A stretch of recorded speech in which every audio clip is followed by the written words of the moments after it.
Bonjour les enfants, j'espère que vous allez bien. Bienvenue à ce culte en ligne. Bienvenue aussi les parents, les frères, les sœurs qui vont suivre ce culte avec nous à la maison. Pour ceux qui ne me connaissent pas, moi je m'appelle Gisèle et je suis très contente d'être ici avec vous et passer ce temps ensemble à la maison. Donc avant de commencer, il y a 3 choses qui sont vraiment très importantes à vérifier. On va le faire ensemble et la première c'est, est-ce que vous avez votre Bible? Si vous ne l'avez pas, c'est le moment d'aller la chercher. Je vais vous laisser quelques secondes pour que vous puissiez le faire. Et si vous l'avez, je vous félicite. Bravo. Moi, j'ai la mienne avec moi. Et on va commencer. Si vous l'avez, est-ce que vous l'avez? Oui? Ok. Donc, deuxième chose aussi importante, est-ce que vous êtes bien installé? Sur une chaise, sur un canapé? Mais l'essentiel, c'est que vous soyez bien installé. Et la troisième chose qui est aussi importante, est-ce que vous êtes prêts? Bon, j'ai rien entendu. Je vais reposer la question à nouveau. Est-ce que vous êtes prêts? Oui, bon, ça va mieux. Donc, pour commencer, j'ai un petit défi pour vous, les enfants. Que représentent ces images? Je vous montre alors la première photo, qui est celle-ci. Deuxième photo. Est-ce que vous avez maintenant une idée de c'est quoi le mot? Il a 5 lettres. 5 lettres. Troisième photo. C'est bon? Vous avez trouvé? Ça commence par la lettre A. Je vous montre la dernière photo et j'en suis sûre que vous avez trouvé maintenant. Est-ce que c'est bon? Donc, c'est le mot amour. L'amour, c'est une très bonne chose, vous trouvez pas? Et il est super que nous avons des personnes qui nous aiment. Est-ce que vous avez des personnes qui vous aiment? J'en suis sûre que oui. Vous avez papa, maman, peut-être vous avez un frère ou une sœur, vous avez papi, mamie, et j'en suis sûre que vous avez des amis. Bon, en tout cas, il y a beaucoup de personnes qui vous aiment. Et en plus de toutes ces personnes, qui vous aiment aussi d'un amour tellement grand. Oui, Jésus. Jésus nous aime d'un amour extraordinaire. Il nous aime d'un amour puissant, d'un amour vrai, sincère, et c'est la Bible qui nous le dit. Vous vous souvenez de qu'est-ce que Jésus a fait pendant qu'il était sur la terre? Il a guéri des malades, il a ressuscité des morts, il a enseigné les personnes, il a donné à manger. Quand la multitude n'avait plus rien à manger, Jésus il s'est intéressé à eux, il les a donné à manger. Et Jésus, il a aussi béni les enfants. Jésus, il s'intéresse à tous nos besoins, petits ou grands. Et Jésus, il s'intéresse à toi. Il s'intéresse à toi parce qu'il t'aime et il veut continuer à manifester son amour dans ta vie. Il veut continuer, par exemple, à t'aider quand tu as des soucis pour comprendre des cours à l'école. Et il veut aussi t'aider maintenant avec tous les devoirs que tu as à faire à la maison. Il veut continuer à manifester son amour en te donnant la guérison si tu es malade. C'est super que Jésus nous montre son amour de cette façon. Mais il a fait plus que ça. On va le lire. Ouvrons nos Bibles dans le livre de Jean, chapitre 19.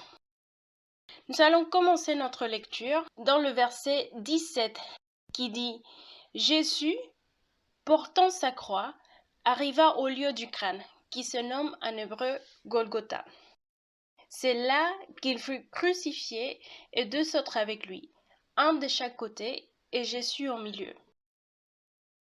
Après cela, Jésus, qui savait que tout était déjà consommé, dit, afin que l'écriture fût accomplie, « J'ai soif ». Il y avait là un vase plein de vinaigre.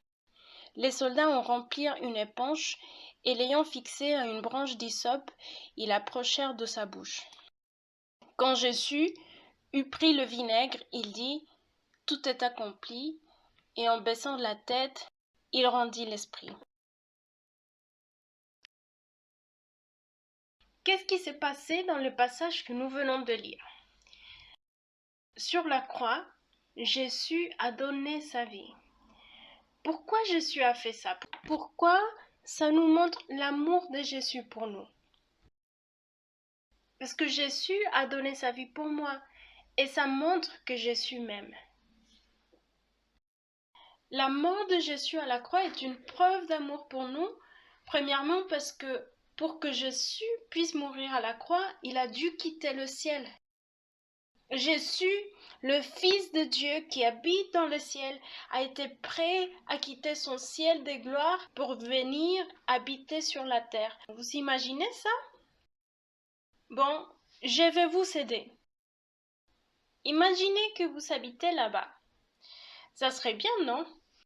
Moi, en tout cas, j'aimerais bien habiter dans une maison comme ça, avec piscine, une maison grande, qui a des chambres comme ça, qui sont super, où on peut jouer et s'amuser. Ça serait bien, non?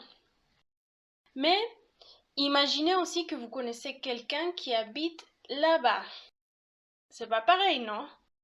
Imaginez que la personne qui habite là-bas, c'est peut-être quelqu'un de votre classe, par exemple. Et en plus de ça, ce collègue de classe ne vous aime pas trop. Et des fois, il vous fait du mal. Mais ce collègue, il a deux problèmes. Et il a besoin d'aide. Et le seul moyen de l'aider, c'est de quitter votre super maison, cette maison-là, pour venir et habiter avec lui ici. Est-ce que vous le feriez? Est-ce que vous seriez prêt à quitter votre super maison, celle-là, pour venir habiter avec lui ici? Moi, je ne sais pas si nous serons capables de faire. Je ne sais pas. Mais c'est ce que Jésus a fait. Et en plus, ce que Jésus a fait est encore plus grand parce que le ciel est 1000 fois mieux que la maison que je vous ai montrée tout à l'heure. Mais Jésus a été prêt à quitter son ciel de gloire pour venir habiter sur la terre avec nous. Même si nous ne l'aimons pas et même si des fois nous lui faisons du mal en le désobéissant. Son amour pour nous était plus fort, était plus grand et il l'a fait. Il a quitté son ciel de gloire et il est venu sur la terre. Comme nous l'avons lu dans le passage de la Bible tout à l'heure, Jésus a été crucifié et il a donné sa vie. Et vous savez quoi? L'amour le plus fort, l'amour le plus grand donne sa vie. C'est la Bible qui nous le dit dans Jean 15, verset 13. Il n'y a pas de plus grand amour que de donner sa vie pour ses amis. Et c'est ce que Jésus a fait. Il a donné sa vie. Et en plus, il l'a fait volontairement. Jésus est mort à la croix non pas parce que les Juifs l'ont obligé ou parce que il s'est fait attraper par Pilate et il n'a pas réussi à s'échapper. Non, Jésus, il est mort à la croix parce que lui, volontairement, il a décidé de donner sa vie pour nous. Personne ne l'a obligé. C'est lui-même qui nous le dit. Nous pouvons le lire dans Jean chapitre 10, verset 18. Jésus, il a volontairement donné sa vie pour amour à nous. C'est pour toutes ces raisons que la mort de Jésus à la croix est une preuve d'amour pour nous. Nous avons parlé de la mort de Jésus et qu'il n'y a pas d'amour plus grand que le sien. Jésus, il a quitté son ciel de gloire pour venir habiter sur la terre et nous montrer qu'il s'intéresse à nous et qu'il nous aime. Jésus est mort à la croix pour nous sauver, pour payer le prix du péché. Il a donné sa vie volontairement et il nous a montré d'avoir l'amour le plus grand qu'existe. Oui, Jésus est mort à la croix. Mais vous savez quoi? Il a ressuscité. 3 jours après sa mort, il est ressuscité et aujourd'hui, il est vivant. Il est au ciel avec le Père céleste. Et son amour, il n'a pas changé. Il a toujours le même amour pour toi et pour moi. Et il continue d'avoir l'amour le plus grand. Jésus t'aime. Et son amour pour toi est le plus grand, le plus haut, le plus profond. L'amour de Jésus pour toi est plus fort que tout. Jésus t'aime de cette façon, mais il désire une chose, Il désire de tout son cœur que tu l'aimes aussi. Est-ce que toi, tu aimes Jésus? Est-ce que tu as donné ton cœur à Jésus? Est-ce que Jésus est dans ton cœur? Si tu aimes Jésus, qu'est-ce que tu peux faire? Comment tu peux montrer à Jésus que tu l'aimes? Je vous écoute.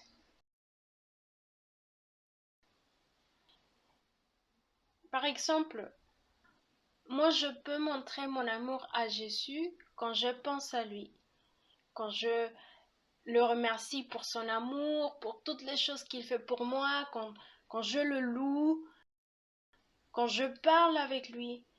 Aussi, quand je lis sa parole et quand je l'obéis. Tout ça, ce sont des choses qu'on peut faire pour lui montrer qu'on l'aime. Et moi, personnellement, je veux le faire. Moi, je veux lui montrer que je l'aime tous les jours de ma vie.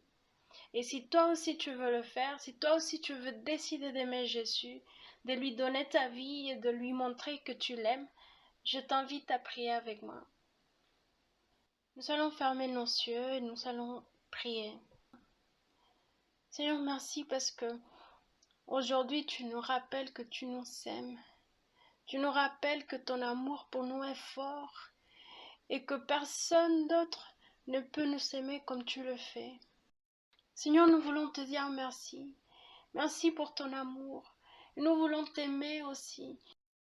Nous voulons t'aimer tous les jours de notre vie et nous voulons aussi te démontrer notre amour. Amen.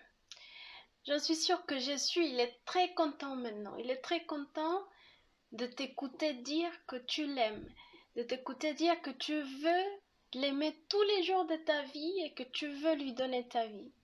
C'est génial. Et Jésus, il est très content. Mais avant de se quitter, j'aimerais partager avec toi le verset de cette semaine qui est Galates 2:20 qui dit « Le Fils de Dieu m'a aimé et a donné sa vie pour moi ». Je t'invite à répéter plusieurs fois ce verset et à l'apprendre par cœur. Je vous remercie les enfants d'avoir suivi ces cultes à la maison.